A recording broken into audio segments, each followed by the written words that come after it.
We go back to the phones in Wilmington, Delaware. John, welcome to the Line of Fire. How you doing, Dr. Brown?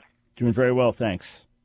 So the last couple of years I've been reading the new perspective on Paul from N.T. Wright and from James Dunn. First, are you familiar with that? Oh, yeah, of course. I mean, it's hard to be involved in any level with biblical scholarship without being very familiar with I mean, very familiar. I don't mean that I've read, say, the last 4,000 or 5,000 pages written in the last few years by scholars like N.T. Wright and James Dunn, because they put out some massive stuff. But overall, the new perspective on Paul, going back to E.P. Saunders and his influential writing and how it's developed, sure, I've followed it with interest for a few decades now.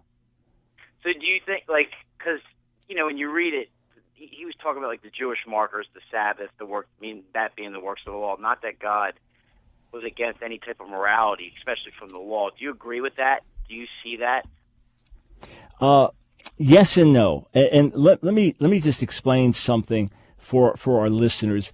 The general understanding of the conflict in the New Testament between faith and the law, between grace and works, has been understood by evangelicals for generations in ways that, say, the Reformation understood also, and that Judaism had developed into a somewhat legalistic religion, and that this was now God's answer to the legalism, and that it was life in the Spirit by faith, and that the law itself was somehow an obstacle. And other scholars challenged that, in particular, in the last 30 years or so, and said, no, it was between a legalistic righteousness, in other words, a wrong use of the law, not the law itself, more this idea of being righteous through keeping certain aspects of the law. That's what was the issue. And I think what's happened, John, and Stephen Westerholm has some great summaries of the positions and does say that the Lutheran reading was not as far off as some might think. I think a few things happened. One, there was a caricature of Judaism as if it was this total legalistic, spiritless faith, and that is exaggerated. There's an exaggeration on the other side that this new Jesus faith was totally so in the spirit that it had almost no connection with Israel and the Jewish people and the Sabbath and things like that. And that's obviously an exaggeration as well. The reality is that the Sinai covenant brought death. Why? Because of the failure of the people to keep it, as Hebrews 8 emphasizes, that the people of Israel failed to keep the Sinai covenant because of human sin, and therefore, as Paul writes in Romans 3, that the law was given to silence every mouth. In other words, when you read through the 5 books of Moses, what you end up seeing is the sinfulness of Israel in the midst of a holy law given by a holy God. And that's why Paul says also in Romans 3 that faith doesn't nullify the law, it establishes it. In other words, it plays its proper role. It reveals the holiness of God and the guilt of humanity and our need for a Savior. And now the new and better covenant comes where the law is written on our hearts and we receive eternal forgiveness of sins. That doesn't mean, though, that keeping the law itself was a bad thing. W.D. Davies began to explore that in Paul and Rabbinic Judaism, and he began to open that theme up, that Paul certainly continued to live as a Jew, as did the other apostles. The issue was either putting this on Gentiles and saying you must be circumcised and obey the law of Moses in order to be saved, or to somehow glory in one's legal righteousness. Those were the failures. But as new creations in the Messiah, both Jew and Gentile, Paul said in 1 Corinthians 7, if you're saved circumcised, don't become uncircumcised. In other words, if you're saved as a Jew, don't become a Gentile. If you're saved as a Gentile, don't try to become a Jew. If you're saved uncircumcised, don't be circumcised. So I think on a certain level that the new perspectives have brought some correction, but if they've thrown the baby out with the bathwater, that's where I would have a difference. So to me, it's more a matter of nuances.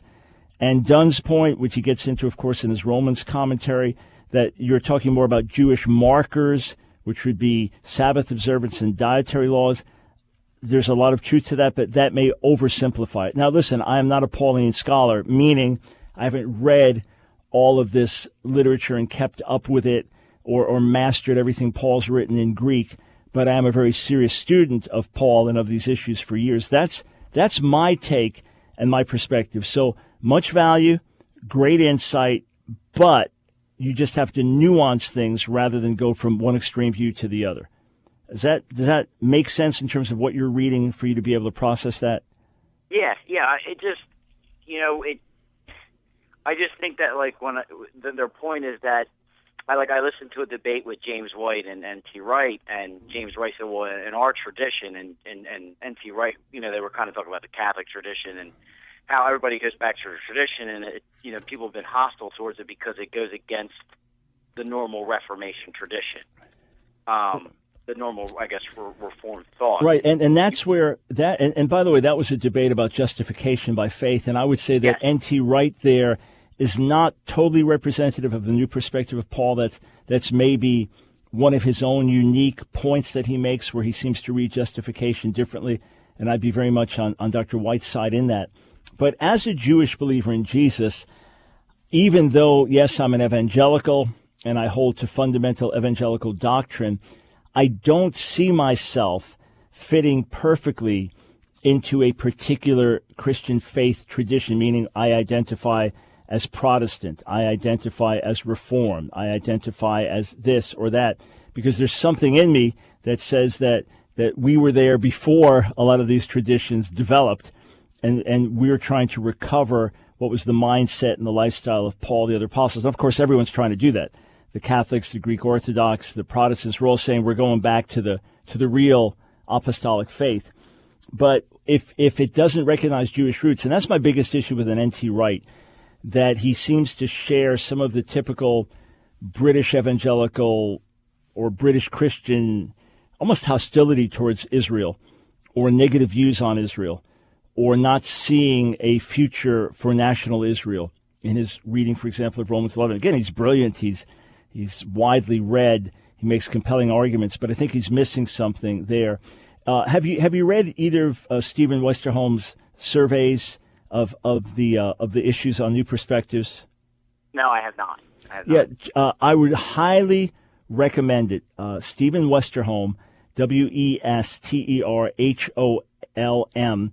His earlier book was on Israel's law and the church's faith. Get his more recent one on Paul and the interpreters. He does a great job of summarizing the various views, and then as a Pauline scholar himself, lays out his views. Again, he says, hey, it turns out the Lutheran reading wasn't all that wrong, but it's the caricatures of Judaism and the caricatures of kind of a rootless Christianity. Those were the things that were erroneous in my view. So that's my perspective on the New Perspectives. Hey, John, thank you very much for the call. I do appreciate it.